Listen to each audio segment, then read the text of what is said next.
home of Fred Cavazos. He has lived here for over 70 years and has several homes on this property that's 70 acres. And this backyard view is of the Rio Grande, but that soon may change and it might become a border wall. Fred Cavazos has lived on the river his entire life and now fears his 77 acres will be taken away from him. Fred was one of 200 people that received a right of entry letter asking him to let government officials into his property for 18 months to survey the land for a possible border wall. Well, I have to sell all my animals, and I won't be able to, I won't have any animals to sell anymore. That'll be the end of it, of the way of life that I've had for many years. It isn't just his dozens of cattle the 69-year-old stands to lose. If the wall is built and he is kicked off his land, he would lose 2 barns and 30 properties he rents out to tenants.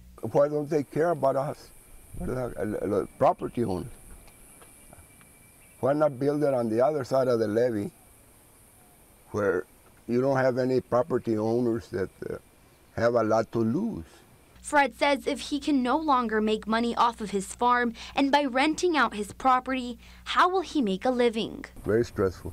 But all we can do is just wait and see what's going to happen. You know? Wait to see what decision will be made as the wall is still in the beginning stages.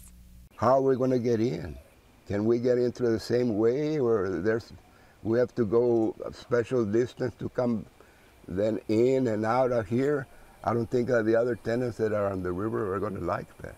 It's unclear whether properties like Fred's will be demolished to make room for the wall or whether they will just be left on the Mexican side of the fence.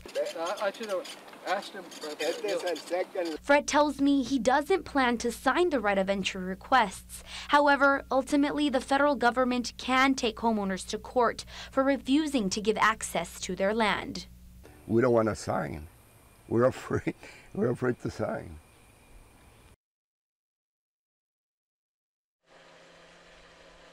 Fred Cavazos tells me he doesn't believe that a border wall is needed in this area of Mission because of how wide and deep the Rio Grande River is. However, he says if they do want to build the wall, they should build it where there is more brush. We are going to continue our border coverage now with CBS 4 Santiago Caicedo, who joins us live now in the newsroom with what the next step the government is taking. Santiago.